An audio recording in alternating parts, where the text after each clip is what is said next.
Hello everyone, my name's Phil Dye. Welcome to Marking the Role, and this is a primer for Season 2. We had a lot of great comments from Season 1, about Season 1, and we certainly pushed some buttons, and we'll be hoping to push some more buttons in Season 2.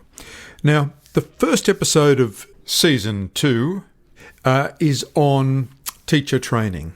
Is it really worth it? Does it cut it in today's mainstream class?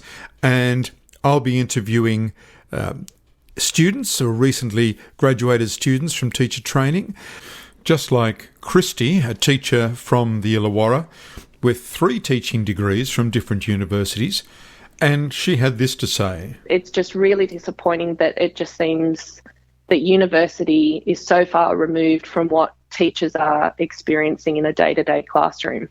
And teachers about what they think of the new graduates that come in to the education system. At my last school, there was teachers coming in, newly appointed teachers who basically weren't coping. They were having to go off on stress leave because of the workload that was placed on us.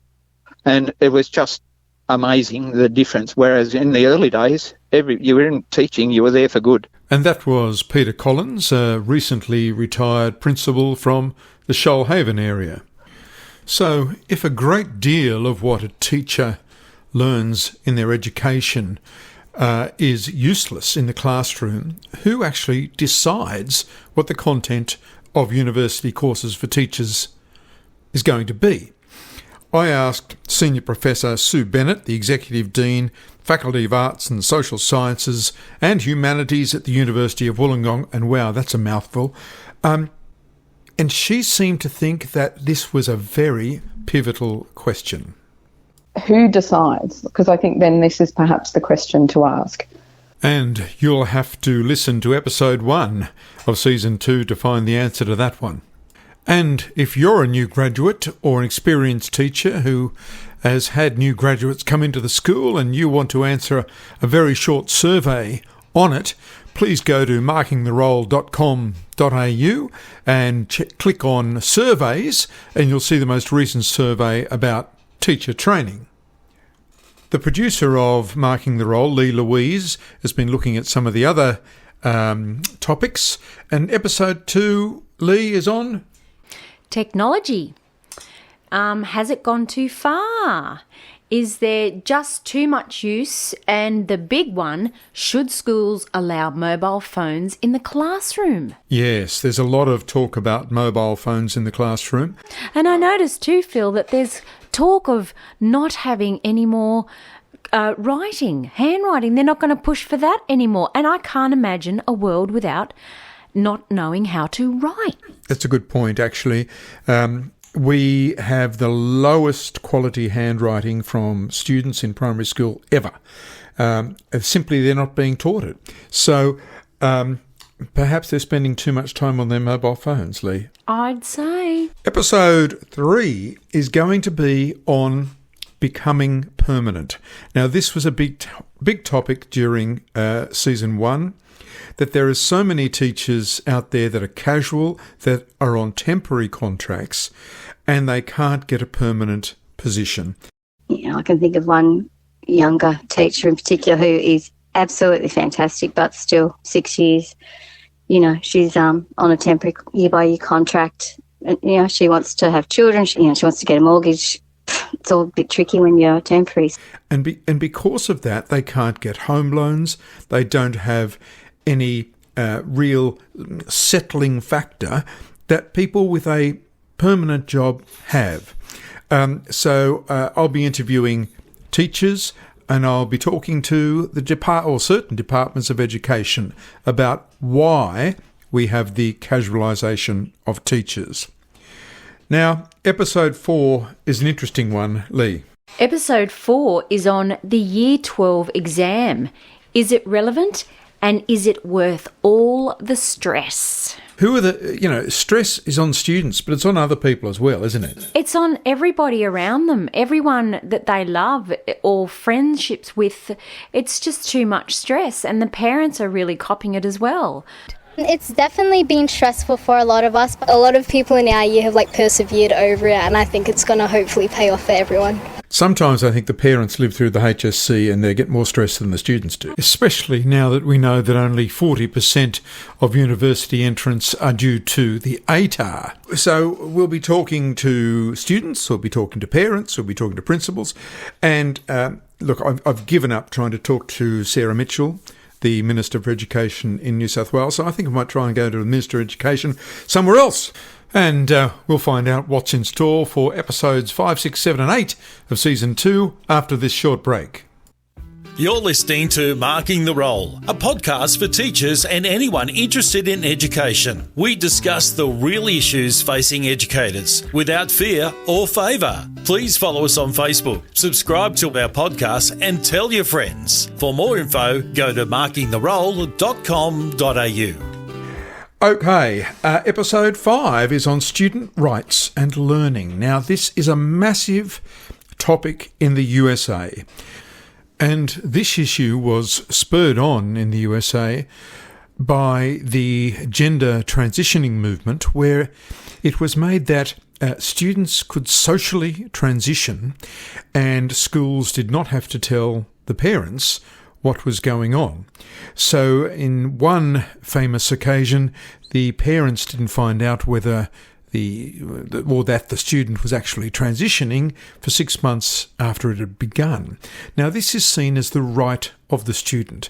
Now, on the other side of the spectrum, there's the rights of students who are over 18 in some states to carry guns and to carry guns to university. So it's this elevation of student rights, mainly through minority groups, but still it affects education generally. If it's happening in America, it'll happen in Australia. And after looking at the rights of students, we're going to be looking at the rights for everyone to have some professional development, aren't we, Lee? Yes, we are, and that's in episode 6. And we're going to look at teachers' professional development. Why do teachers hate what Nessa dishes up? And how can it be improved? Yeah, the comments have been that it's so boring and it's all compliance-based or ideology-based. And there is nothing of interest that helps teachers actually do their job and motivate students. So that, I think, is going to be a big episode, yes. And I think we're going to push some Nessa buttons again. Episode 7 is on Australian school behaviour policies. Now, for this term, New South Wales introduced their behaviour policy, and we're going to see exactly how that's going for them, and how schools are coping with it. And we'll be looking at behaviour policies from other states, and talking to Victoria, who evidently have a recommended behaviour policy, but not a mandatory one. And then lastly, we'll be going to episode 8, Lee, which is on job prep skills for teachers. Teachers who want to take a career step within the system or out of the system. Another job altogether. Interview skills, CVs, where teachers are valued after they resign. Yes, last season had a few emails about where teachers should go to get a job after they resign from teaching. In other words, what sort of job really suits them? And look, teachers are in demand because they can manage classes, they can plan things, they can do so many things that others can't do. You know, I could well and truly go back to research. That's what I did before I became a teacher. And, you know, a lot less stress in the lab than there is teaching. Ain't that the truth, Rhonda? And we'll be looking at how to get a job when you are considering leaving teaching. I've been there, I've done it, and that initial step is really daunting. But it may be you don't need to leave teaching. Perhaps it's just a matter of preparing for advancing your career and going up the ladder and knowing how to get that job in another school or even the private sector. So You've been listening to Marking the Role, a primer for Season 2. A bit of a preview, if you like. We'll be having Episode 1 launch on the 27th of July, and we really do value your support, and there are many ways that you can support us. And the main way is to tell us your stories, give us your comments. We love to hear your voice. There is now an easy way for you to give us your story and your voice. Before we had a couple of complex ways, and perhaps there was too many ways of communicating with us. Now you just go to markingtherole.com.au, and in the header of that website you'll see a little orange button, little square button. You press on that and you can record up to 3 minutes of your story, your comments, your questions for our guests. Now that's a big one. We just heard what's coming up in the different episodes. Why not provide some questions that we can ask? And in this way you can provide your voice. Now we can also change your voice so that it won't sound like you. You don't have to give your full name or real name. It can be anonymous, but we really do depend on your input and your voice to help this podcast along.